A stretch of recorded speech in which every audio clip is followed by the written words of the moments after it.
So we did 500 shows and things got weird. Yeah, no, you do 500 shows of a podcast, 850 radio episodes, and your life changes a little bit. You try to switch it up. You try to keep it interesting. Are we going to make it another 500 episodes? I don't know. But what I do know is that I have been kicked out of my studio this week. Damien Dunn is in the actual studio.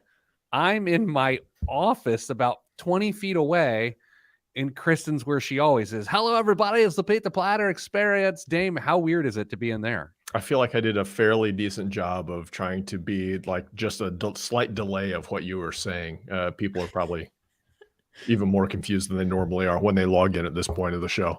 Yeah, as my daughter once said, you were like a ventriloquist there, and anything's a puppet as long as you stick your hand up its hole. Yep. Good day, Danza. Good day, Jeremy.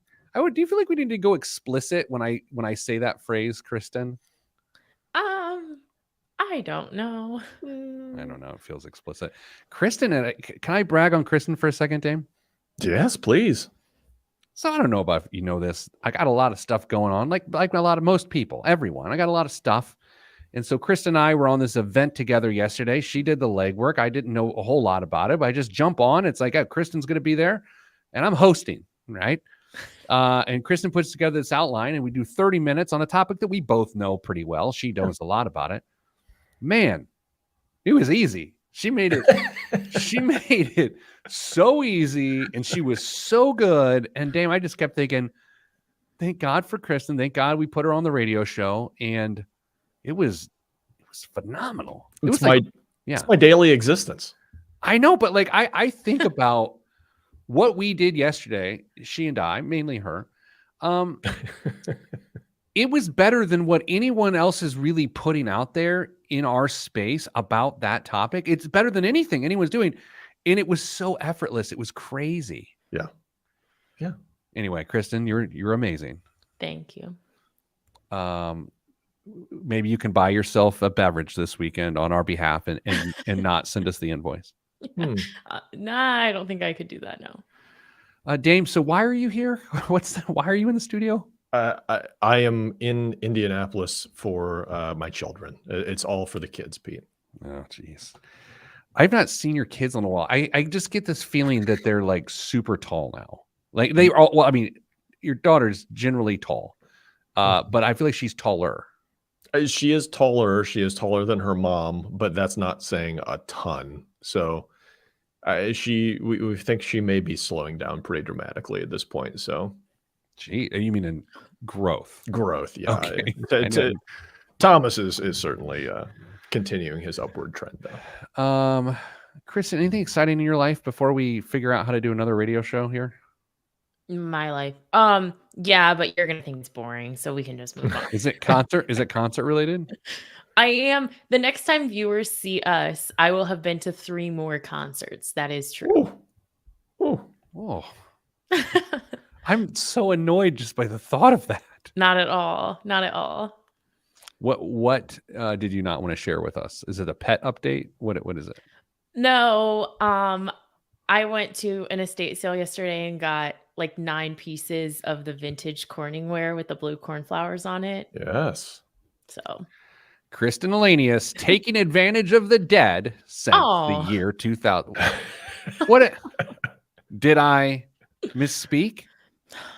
No, that wasn't as bad as I was leaving yesterday, the estate sale, this lady's coming out. The door wasn't even closed behind her. And she goes, that sucked. And I was like, all right, Dame, we're going to do a little game I like to call a Hollywood pitch meeting. Okay. I'm going to pitch 2 shows to you and you choose which one you're going to green light. Okay. Okay. So here's the scene. This person has a tragic death. They die. All deaths are tragic. And then a bunch of strangers come and pillage and buy up all of their worldly possessions for cheap. And the focus is how excited these people are about this person's death. Okay, so that's number 1. Okay, so that's show number 1. Kristen, what's wrong with your face? Well, you're just describing me. I'm waiting for the other thing that I did. Okay, so here's the other angle here. person lives long, beautiful life. Mm. And they've accumulated so many memories and worldly possessions that it not only had value to them, but had value to others. And people are honoring them by showing up, contributing monetary things to the estate so that people can go off and remember their loved ones in their own fun way, and everyone's happy. Which do you like better? Show number one. Yeah, I did too. Yeah. Sorry, Kristen. It's fine. I feel pretty good about this week's Blom. It's I had to sort of guess on the price a little bit. It's a long story, but it's for sale, but the price isn't available yet, so I had to figure it out. But it's a phenomenal Blom this week. We're doing. Here's the show this week. We got 3 episodes of the radio show, as you know, or three. What are they called? Segments. We got the world's longest email about 2 weeks ago that we chose not to use on the 500th episode, and we are now going to make it part of this entire show. This entire show is dedicated to one email that is the longest email I think I've ever read. And we had to strike elements from the email just so we could fit it in and read it.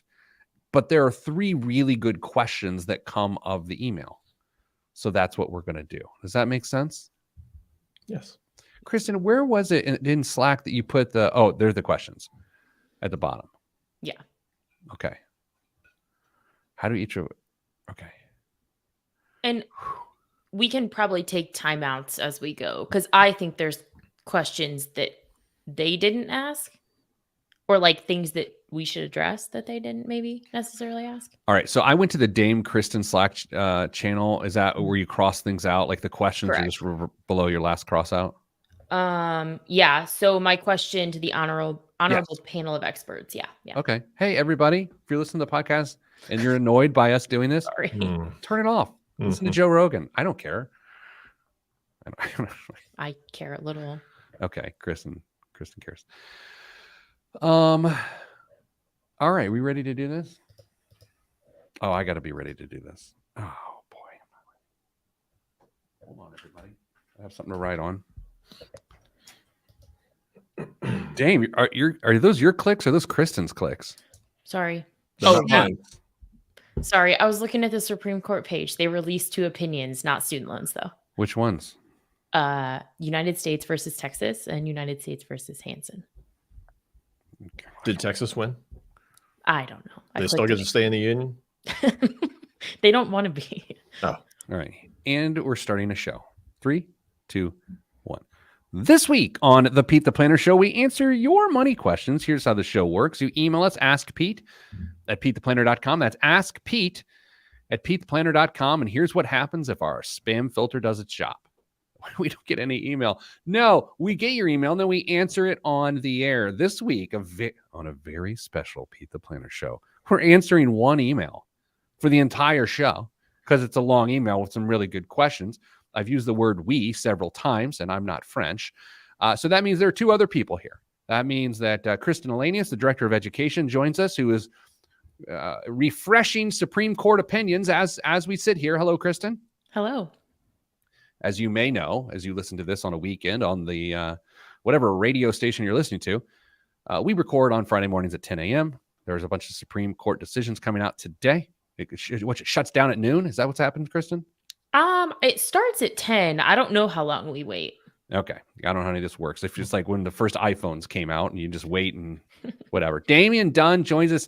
Damien's actually in my broadcast studio and I'm in my office in a very weird way. Hi, Dame. Bonjour. All right, here we go. Good day. Oh, this is an email that I'm now reading. Good day, miscellaneous Dunn brothers. And so the joke was there that Dame and I are related, which we aren't, because our names are both Dunn, and Kristen's last name is Elenius, and we call her Miss Elenius. Good day, miscellaneous Dunn brothers. During the last few shows, there have been various hot takes regarding financial metrics and a statement or 2 where Pete indicated that when a household increases their income, their financial goals often are pushed further out into the future. While I agree this could easily be true if the household took their added income and spent it frivolously on bigger houses or fancy cars, or expensive clothing, or a bite of the world's most expensive ice cream, It's also true that this increases in salary can accelerate those financial timeline as well. My wife and I are 40 and 39, respectively. Okay, so now I have a question. Kristen, if the person said, my wife and I are 40 and 39, that means the wife is 40 and he's 39. That's how I took that, yes. So he's into like much older women. Yes. I've been tracking our financial progress with great detail for approximately 10 years. I have income data, thanks to socialsecurity.gov, going back to when I got my first job at age 14 as a telemarketer selling newspapers across the country. From 2007 to 2022, I worked for the same tiny little tech company. I had variability in income due to fairly significant swings in end-of-year bonuses. Some years, my bonus was as much as 50% of my income, and sometimes it was nothing at all. This variability was actually a wonderful blessing in disguise, as it forced us to more or less ignore this potential money from a financial planning perspective and either put out the bonus money into investments or towards paying off our house, which we did in just under 13 years. If you're still listening to the radio show or podcast, stick with me. We've only got 30 more paragraphs to go. Last year, I left my original company and started a similar position at a new company. Much to my delightment and surprise, with this job hop, I made more than double my income. It was a wild shock, really. We have been fortunate enough to max out our 401ks, HSAs, put $5K a year into 529 plans, blah, blah, blah. The rest would go towards general investments or savings for remodeling our 60-year-old home. But now, for some reason, I was about to read remodeling our 60-year-old wife, which would have had a completely different angle to this. Now we got a bunch of money. What do we do? It can be addicting to start to daydream about what we could do with an extra $100,000 each year. We could maybe buy a vacation home or rent it out when we're not using it. We could buy a Sprinter van and take long road trips to national parks while our kids, okay, they could do a lot of things. But if we did those things, would we become dependent on them? Would we see this as the new normal, a new baseline of spending? I'm going to stop reading and get to the essence of the question. Number one, how do each of you avoid lifestyle creep or cranking up the speed of that hedonic treadmill? Hopefully, Kristen has Googled hedonic. Two, once you've arguably won the game, what do you do next? I think Pete might suggest starting a podcast. I've definitely not won the game. Last time I wrote it, he suggested I invest in racehorses, so maybe that. Really? At what point do you consider a transition in focus from building your own financial wealth and starting to give back to your community by not only charitable contributions, but perhaps mentorship? Woo! And that's all the time I have. All right, so let's just hit the first question. How do you avoid lifestyle creep and just cranking up your lifestyle over time? Like, Kristen, how do you avoid lifestyle creep?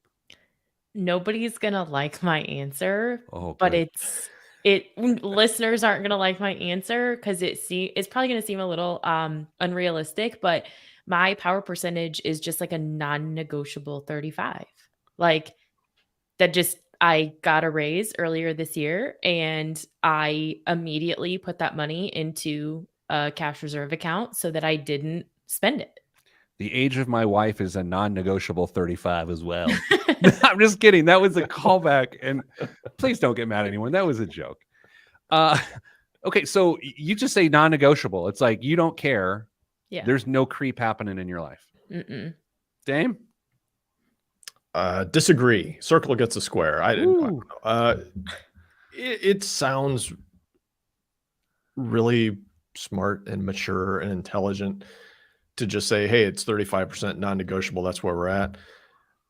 I think it's a lot more challenging for most people and most families than to just say, well, this is it, because we all struggle with, delayed gratification, maybe not as much as we should, because we get sucked into the advertisements and whatever. We buy what we want now, but I believe as long as you are planning and you are accounting for all these changes in your life and you are still doing a reasonable job at saving going forward, there's nothing wrong with enjoying some of the fruits of your labors and spending some of that money on yourself or your family now. We don't have a name, as the emailer suggests, though, how do you make sure that doesn't become the new standard going forward? That's where I think the challenge becomes. Spending on one-off stuff, I think every once in a while is fine, but it's that lifestyle creep that becomes the big challenge. And I don't I don't know if there's one silver bullet for everybody. I think it becomes a know thyself type of scenario where you have to pay attention. You have to be honest with yourself. And maybe there's some checks and balances that go into this process, whether it's you, whether it's a financial advisor, whether it's spouse, whoever it is. But there's likely going to be more than just yourself watching over this. So I think the biggest inflection point of my lifestyle creep has been my children getting to middle school aged, right? Like we are spending money hand over fists on things to stoke their interests, I say this loosely, invest in their future, right? And so I think Kristen's not wrong based on her life. I think Dame and I might feel a little differently because as your kids get older, the expenses started to spin out of control. So what concerns me about this emailer's idea here is if he believes his income is eventually going to go back down, which is sort of where I get with this, is like, is he always going to be $100,000 more with income to deal with? And is his retirement, is it going to be at that level too? If he thinks at any point in time his household available income is going to go down, then lifestyle creep is a massive problem. If he is able to say, I'm going to have the same level of income for the rest of my life in a legitimate way that he can validate and justify, then I have no problem with it because Dame, and I know we're about to take a break because we had to read this email for 38 minutes. I've been thinking a lot about this recently. Like, what is my guaranteed income for the rest of my life? Not just the rest of my career, but what's the rest of my life? What's my income look like? I'm not kidding, dude. I spent 30 minutes thinking about this last night. And I think that's where we can dig in a little deeper to answer the next two questions of the world's longest email. So stay tuned. You're listening to the Pete the Planner Show, world's longest email edition, answering two more questions. That's next. I'm Pete the Planner. Really funny you say that because after I finished talking and you started talking, I thought, how early is it too early to start doing mock retirement? Okay. Wow. This is great. Wow. This is really great radio. I was just trying to see if I've got a copy of mock retirement on my desk here, but I don't. No. I do have a copy of my favorite book I've ever written that no one freaking reads. This is actually the workbook to it. Here's the book. The Commissioner, A Guide to Thriving on Commission Income. Like, I love this book. It's my favorite thing. No one buys it. I mean, it's carried in Barnes and Noble, but no one buys it. Do they send you your royalty checks for your books on an Amazon gift card, or do they send you an actual check? Flex. For the podcast people, I just held up a check. That's funny. This is certainly a check. Awkward. Can I ask a clarifying question About the last segment? Is it better on the radio or now? I mean, I guess it could be. Ask now. Why? I guess I'm a little confused at how saying that your power percentage is in what Pete calls the great range means that you don't spend on frivolous purchases or have fun. Like, I just told you I'm going to 3 concerts. It's about a percentage. I'm not. You're talking about Dame's disagreement with you? Yeah.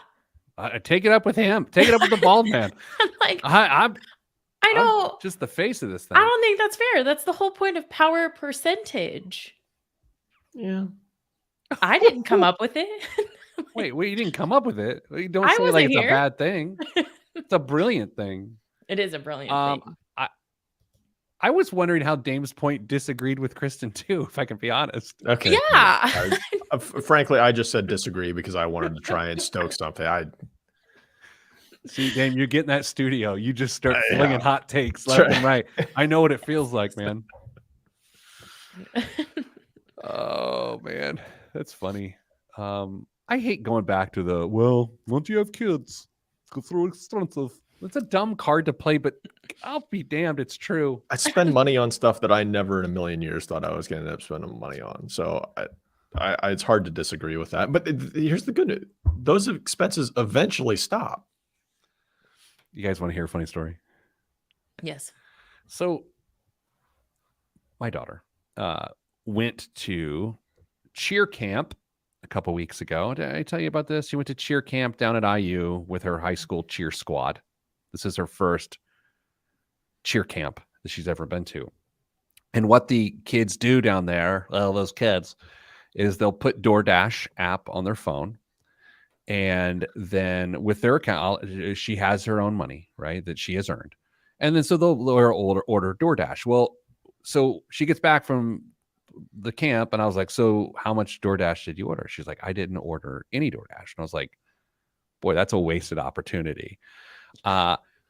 However, this past week, she was at the pool in our neighborhood with a friend, and she decided to DoorDash a small pizza and breadsticks to the pool. That's a win. From a pizza shop that is 250 yards away. It cost her $28. And she's like, I'm never doing that again. And I'm like, hey, so glad you got to learn that lesson. $28 for a small pizza and breadsticks for a 200. So here's what happened. The pizza shop didn't deliver 250 yards. Some person drove from somewhere else in our fine city into the neighborhood to the pizza shop and then drove it 250 yards to a little kid. All I can see is the clip of Greta Thunberg saying, how dare you? It's amazing. DoorDash. Okay. Let's do more of the show. How do I even set the email back? Okay, here, I'll figure it out. 3, 2, 1.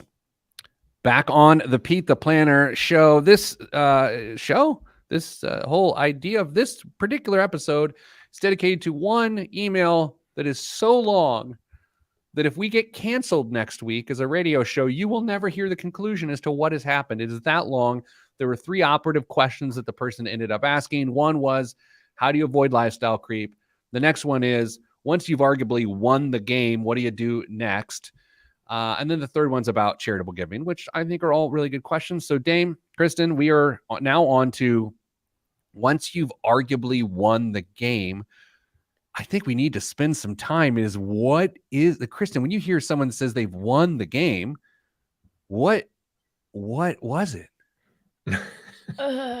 That's so hard because in the work that we do, we are just so used to saying, are you, like, very tactfully, like, are you sure? Like, are you sure you're at a point where you can coast, that you've actually made it? So I so rarely get to have that conversation with someone who has won the game that I don't think that conversation through all that often, to be honest.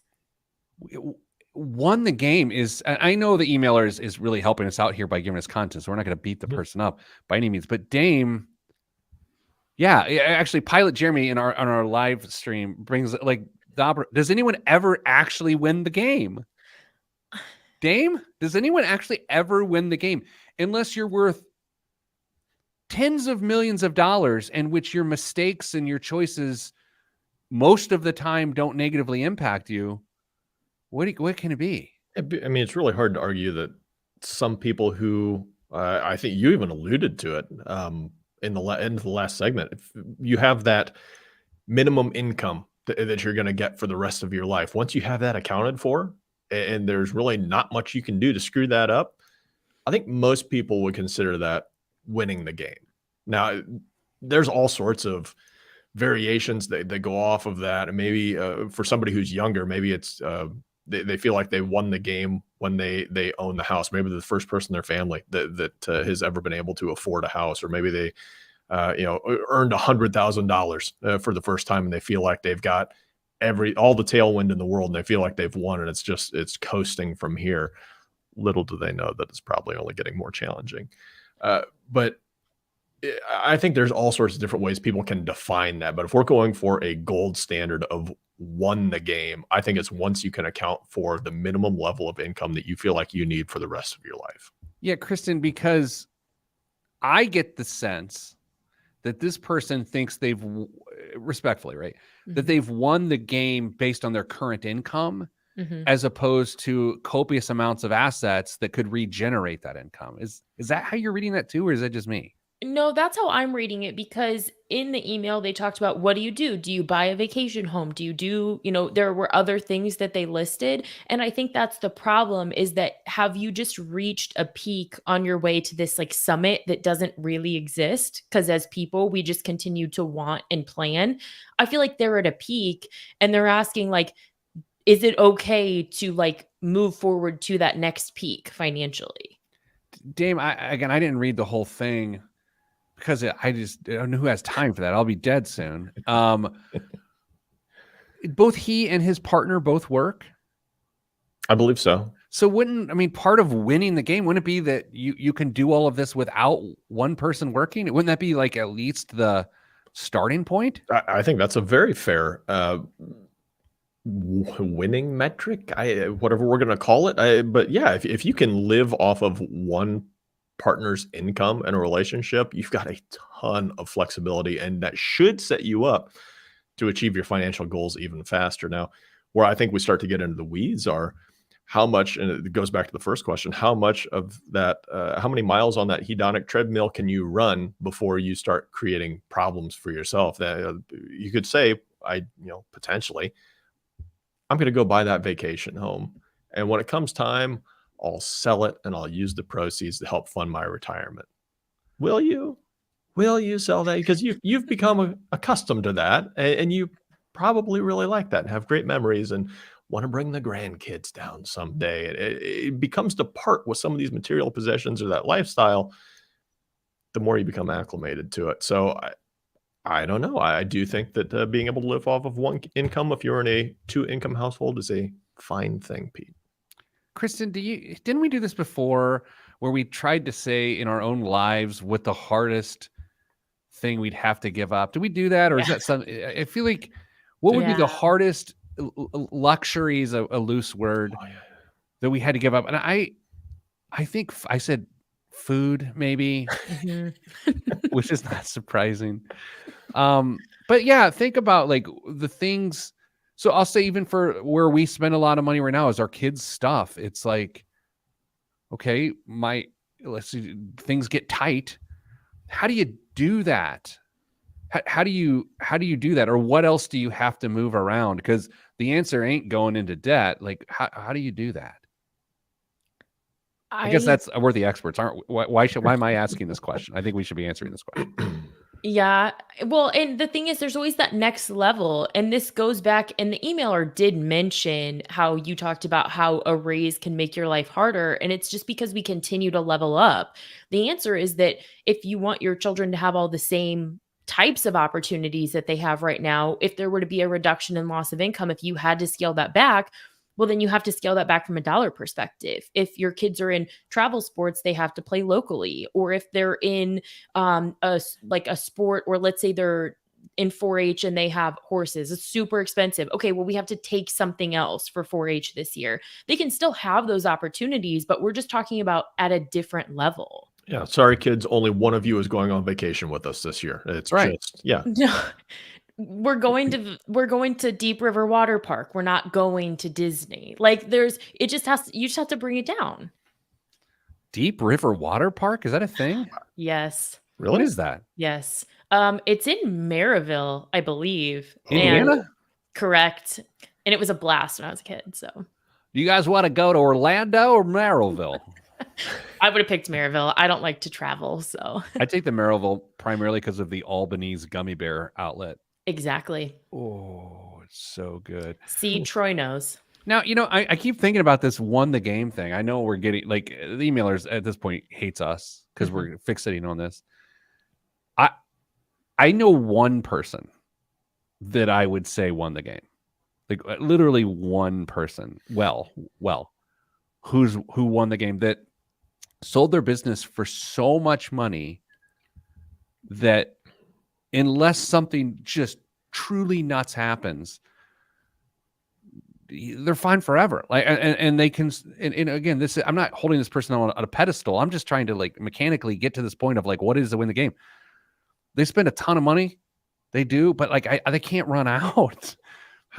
Yeah. So my question is, how many people do you know that sold their business that you thought they probably should have been in the win the game category and aren't anymore? A ton.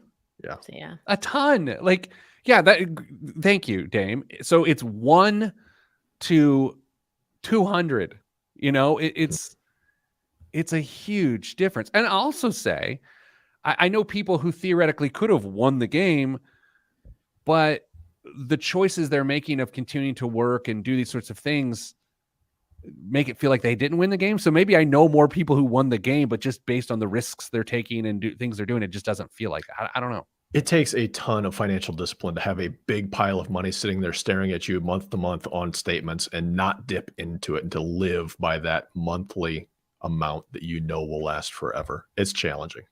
And in some instances, what you do is you choose to think of your community via charitable contribution. So coming up after the break, we're actually going to hit the third question in the War and Peace email that asked about having so much money. So when do you include everyone else in your plans? That's next, right here on the Pete the Planner Show.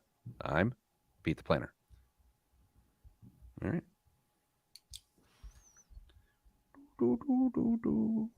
Dame, how many people do you how many people do you know that have won the game? One. Okay. And so then the question that you asked me, how about the other one? Way more. Okay. Yeah. Kristen, you know any game winners? Yes, but I think the thing that for me is you can win the game, but that doesn't it doesn't mean that you no longer have to be diligent. I know 2 people who I would say have won the game. One is so concerned about going back to a place where they haven't won the game that it makes it feel like they haven't won because they're so concerned about like, I don't want to fall back into that place. And the other has won the game. However, that doesn't, like Dame said, you have to make sure that these assets can last you for a lifetime. And that causes that person a fair amount of concern and stress. So is that really a win? Yeah, Andy brings up a good point. She asks, is winning the game more about money amount or discipline mentality? Because in Kristen's example too, there's the derivation of people who have won the game, like straight up have won the game, but they don't feel like it. Mm-hmm. Right. And so, yeah, that's actually a strange that's a very Midwestern category, right? A strange category too. I mean, look, I know a lot of people who've sold businesses or got wealthy in various ways who sold for a ton of money, but I still don't look at them and think they won the game other than this one person, which is so weird. I don't know. Who knew? This emailer's like, man, I regret that. Mm-hmm.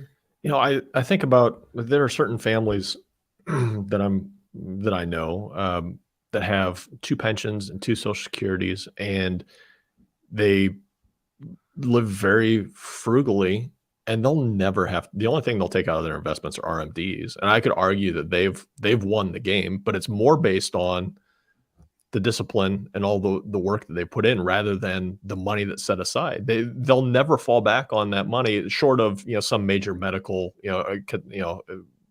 experience that they would have to dip into. But other than that, it's all coasting for some of these families that I'm familiar with. That's a really good point. I mean, Kristen, you've heard me tell the story millions of times. Like, my grandpa retired in 1983 with nothing, had no assets really, but had a 31-year retirement that was beautiful and wonderful. And my grandma outlived him by 7 years. How do you retire with nothing, die with nothing, and survive? He won the game, right? Like that's the weird element of that. Jeremy, pilot Jeremy just lobbing bombs from 35,000 feet, which is maybe a bit on the nose. Shouldn't say it that way.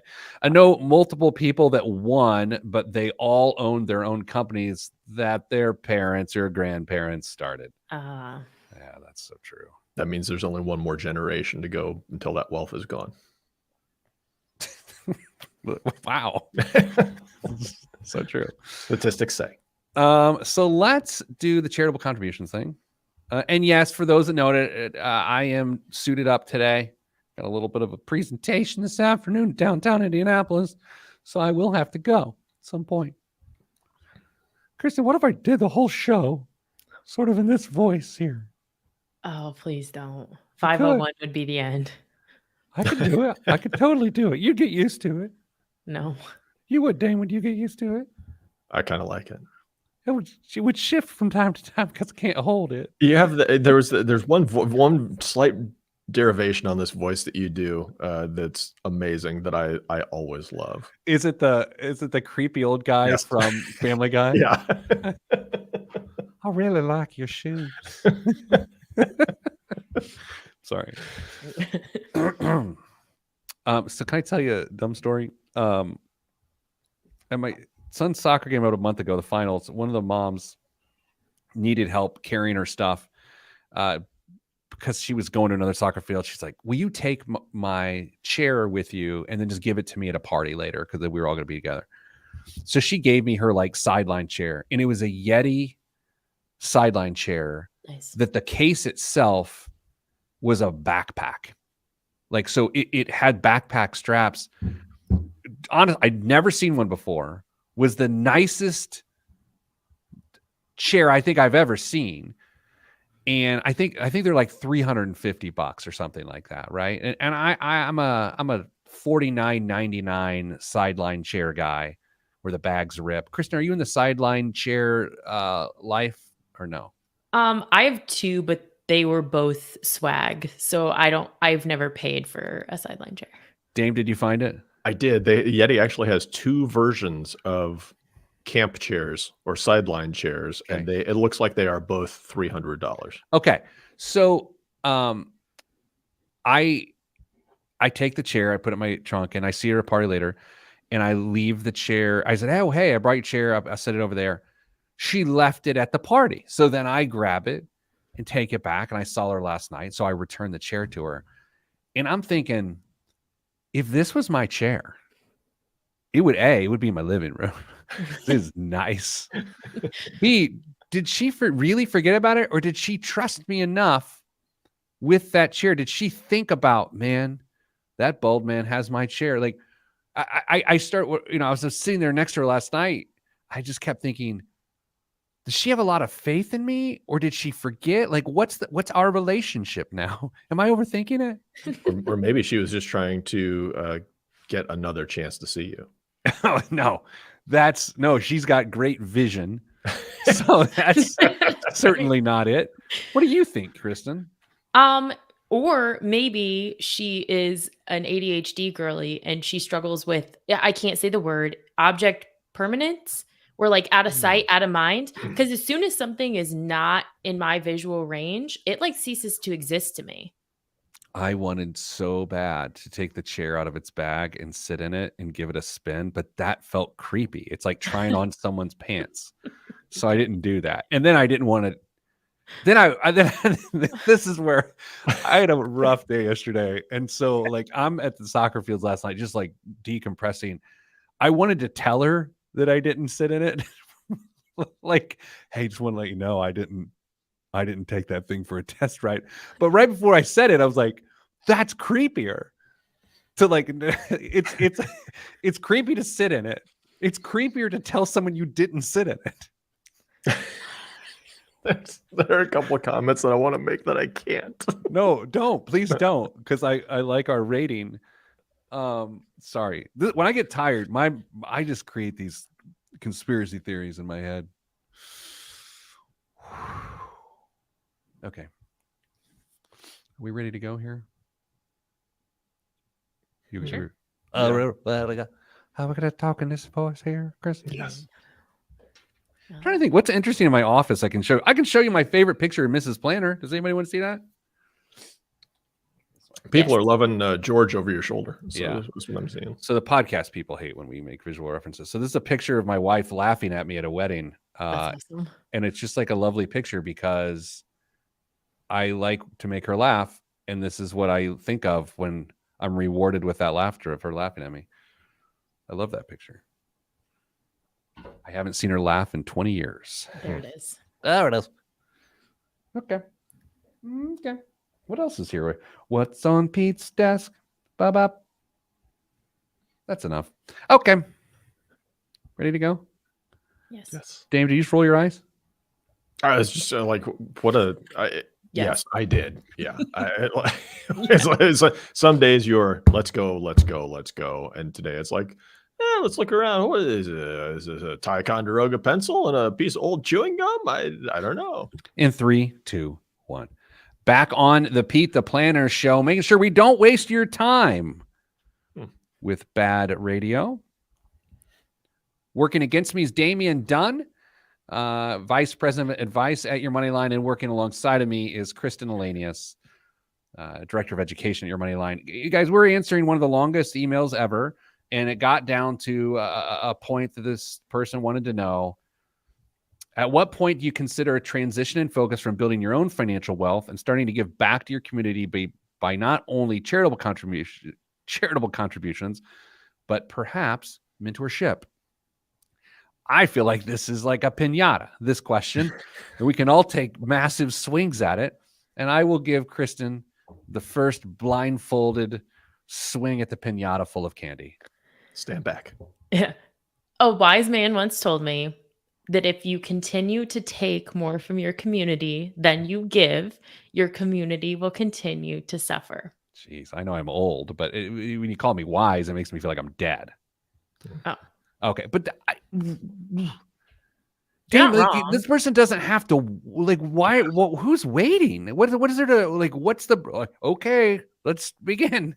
This is the easiest question to answer of the 3 that they've posed, because there is zero reason to wait. Don't get hung up on the amounts that you're giving, whether it's, $50 here or $50 there, or 50 grand here and 50 grand there, or a couple hours a month or a couple hours a day. As far as mentorship, just get involved. Find something that you absolutely love that you can stand behind, maybe even get your family involved in, to dedicate your time and build relationships there with your family as well, and train your kids in the way of giving of themselves back to the community.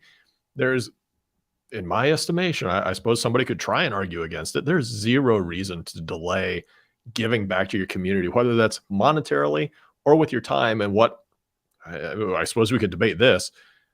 I think most people would find it harder to give of their time than their money in these cases, in most cases as well. Yeah, Kristen, I think of how much time Dame dedicates to one of his passions of cars and the ACD festival. And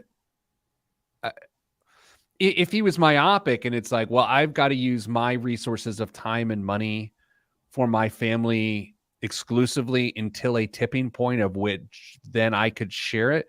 Like, none of that would happen. And he would not get the joy that he gets out of that. He would not form important relationships that have formed in his life. So I don't know. I really struggled with this one because I don't know. I just don't think that way. I mean, mentorship can happen at work. Mentorship can happen in your neighborhood. I'm struggling. Do you think, Dame, on this one, this person's distracted by names on buildings? Do you think this is well, I'm never going to be able to give like this family that has the hospital, the parking garage, and the park bench? Like, do you think that's it? Because I do think some people get stuck on we're not a legacy family like this group, so therefore, what can we do? Maybe that's the perspective we should try and answer this question from. But making substantial, and it sounds kind of crummy to say it that way, substantial gifts to your community, because substantial is going to depend on what you've got working with anyway. So I don't know, but you could be exactly right. Maybe it's the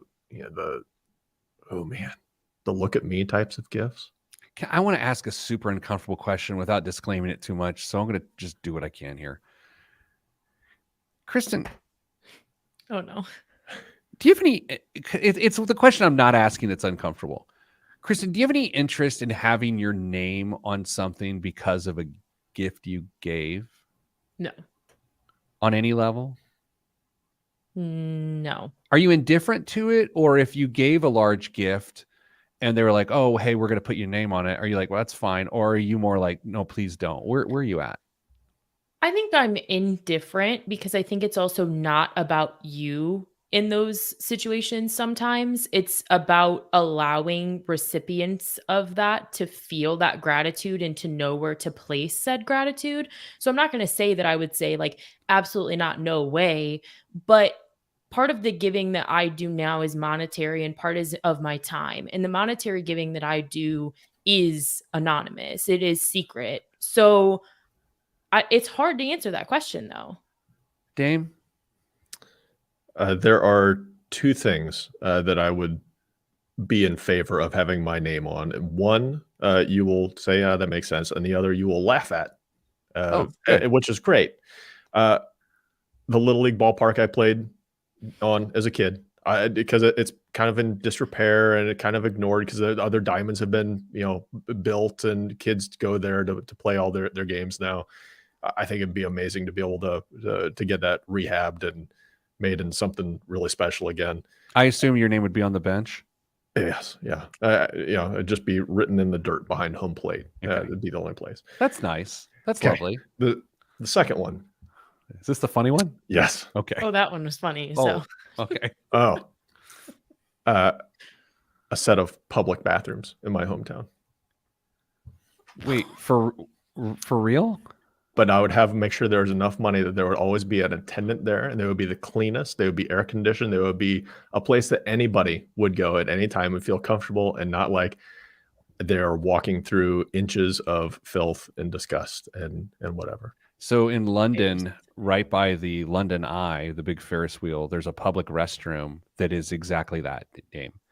It's a pay restroom, but there are attendants, and every time you go in, someone goes in and reclean. It is the nicest bathroom I've ever been in, and it was a public bathroom, and there were attendants. But are you serious about that? No, I was just trying to come up with things. Yeah, I don't want my name. I will say I definitely don't want my name on things. Although, if I'm being honest, I've contributed to GoFundMe's and things like that, and instead of choosing to be anonymous, put your name on it. I put my name on it. But if I'm being honest with myself, I can't discern whether I did that as a look at me or, hey, I did this and you can too. So like I could probably argue both sides, but I don't know what my real motivation was. Kristen, on a GoFundMe, are you putting your name, or are you I feel like you'd be anonymous on that. it depends for me. In some cases, I've put my name because of situations where I want that person to know that I supported them, that like I have your back. Yeah. And I want you to feel like I'm in your corner. And I don't think that it's the money in those situations for me that does that. It's like, hey, this is Kristen and she supports you.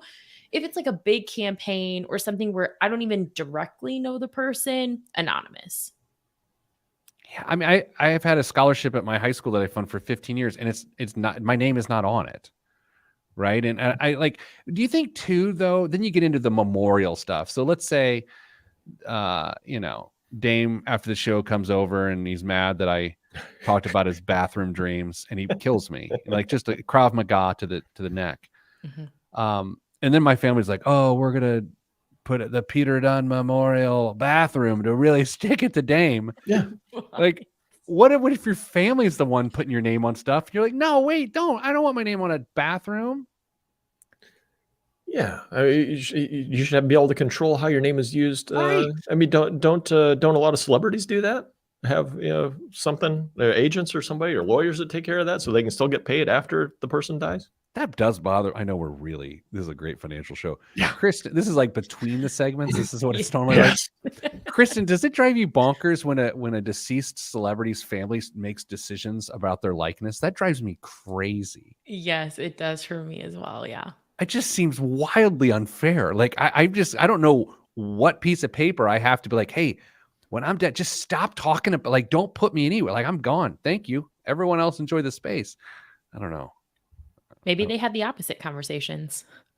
Keep my legacy alive. Mm-hmm. Maybe. All right. We got to get this back on track. Good luck. So that's the answer to the world's longest email. Coming up next on the show, biggest waste of money of the week. It is a doozy. It is a terrifying doozy in two completely different ways. We also have current events. We have the news, maybe a Supreme Court decision on student loans. Kristen? No. Okay. Well, maybe by the time we get back from the break, there will be one. I'm Pete the Planner. Thanks for listening. We've got Kristen Elenius. We got Damien Dunn in my studio, and I'm in my office. This is the Pete the Planner show. Boy, that was started a little early there. Yeah. What are you going to do? You're a pro. Can I ask an embarrassing question? Yes. More embarrassing than saying you want your name on a bathroom? Should Yeah. I answer in this voice? Yes. The Supreme Court student loan case is going to be titled what? It's who versus who. I don't know. Joe Okay. Biden. Not as dumb as I thought. Okay. Caitlin's liking the show today. Maybe. I'll hear about it. Pete's out of control. Oh, wait. Okay. Who's in the picture with Caitlin there? Her boyfriend. Oh, is it getting serious? Sorry. Jeremiah says, I was in Newcastle when you started reading the email. I'm now in Greensburg. I believe that. So my son gave my daughter's phone number to some of his friends, and they've been nonstop trying to FaceTime with her. She's ready to kill him. It's the funniest thing ever.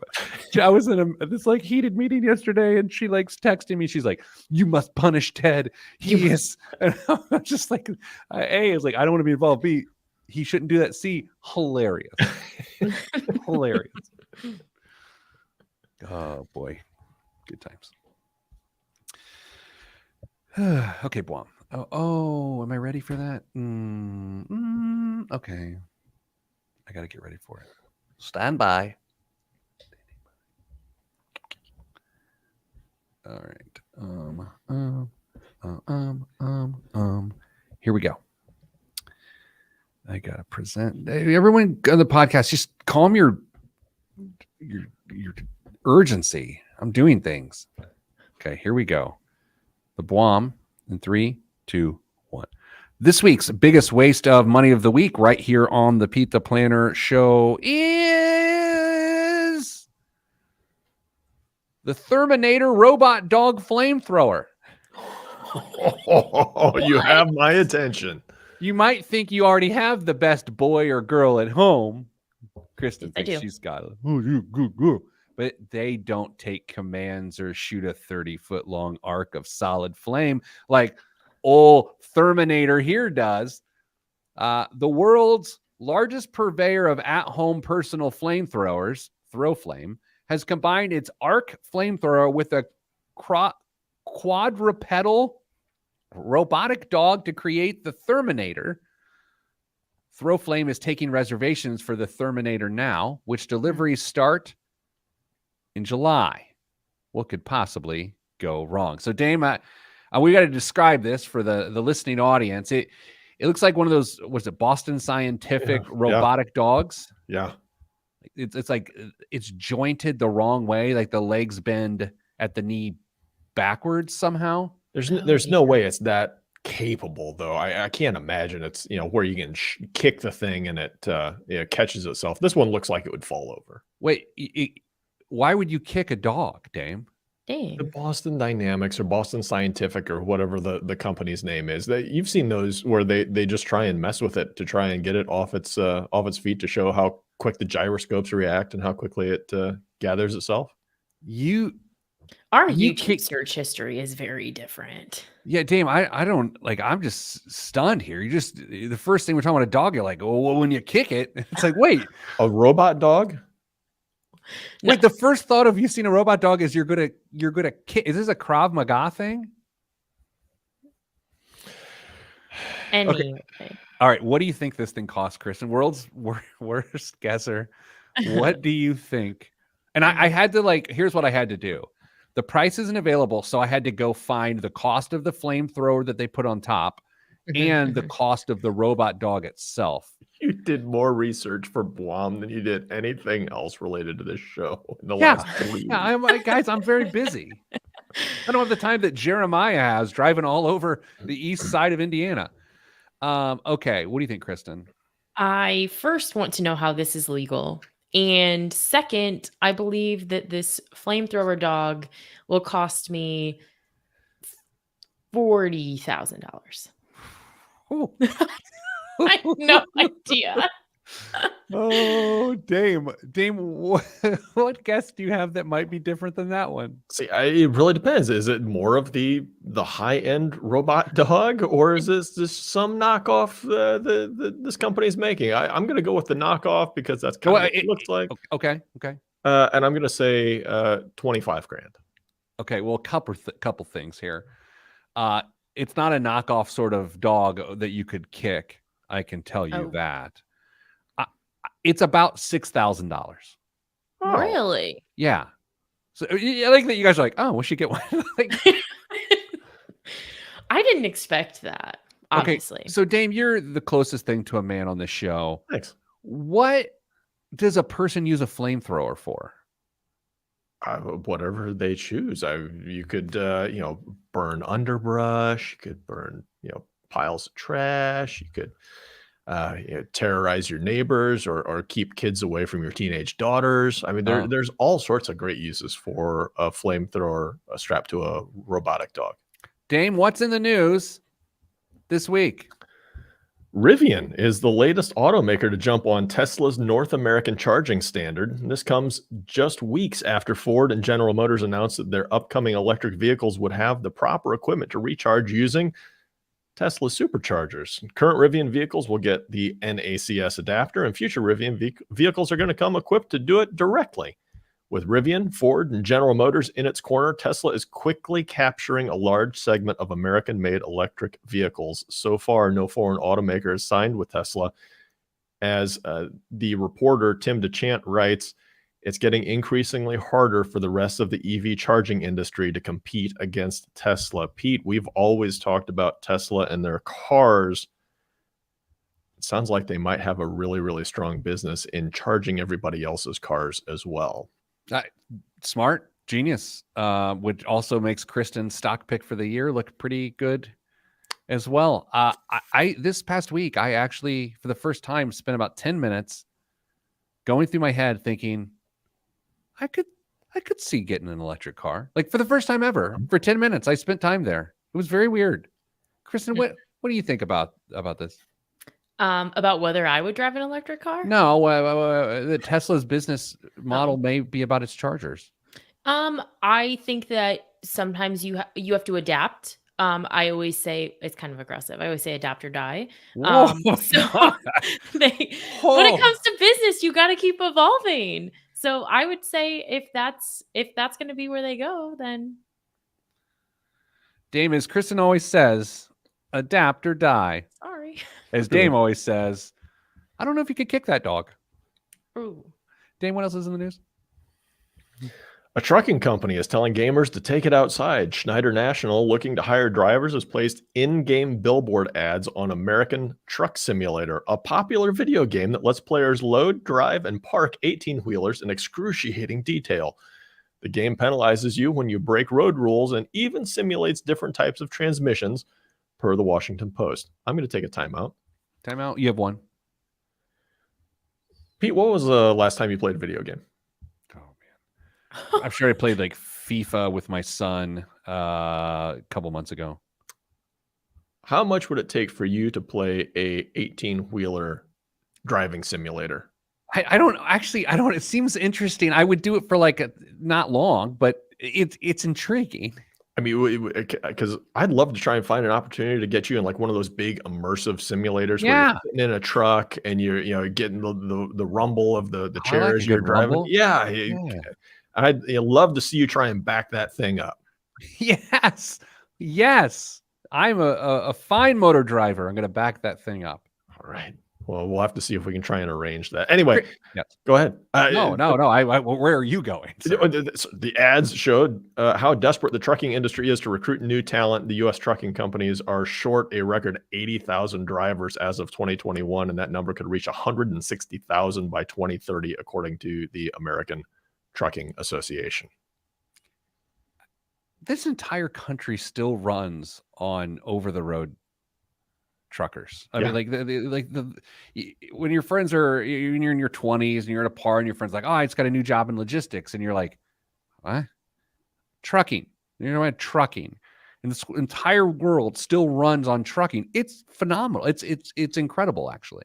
Yeah, I mean, there's all sorts of things that you can do that's alternative, and trucking there's going to be high demand for trucking for a long time.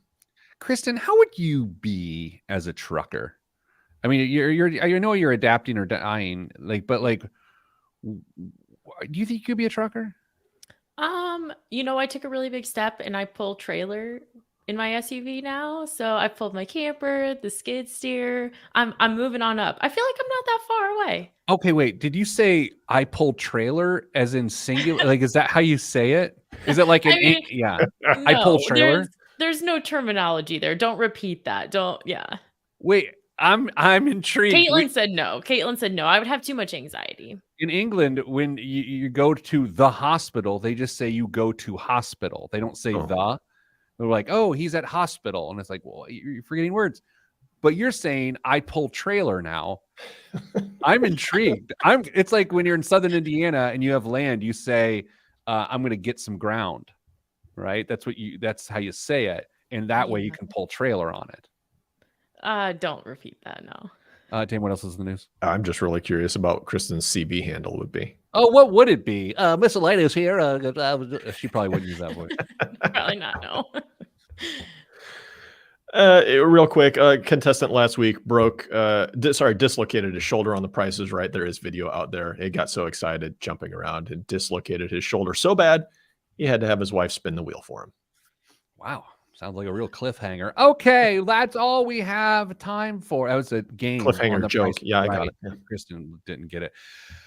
Sending you good vibes because good vibes are all that's in the budget. I'm Pete the Planner. It is the Pete the Planner Show. Wow. Kristen, the look on your face right there when I gave the cliffhanger joke, blank. Sorry. Dame liked it. I loved it. I thought it was. How do you like the studio, Dame? I do have to go in a second here, but Dame, how do you like being in the studio? There are a few changes I would make, but yeah, it's great. What would you change?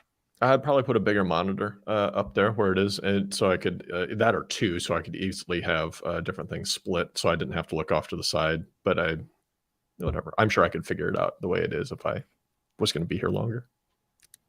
Can you feel that I've sat in that chair? Is it cupped to my buttocks? A little bit.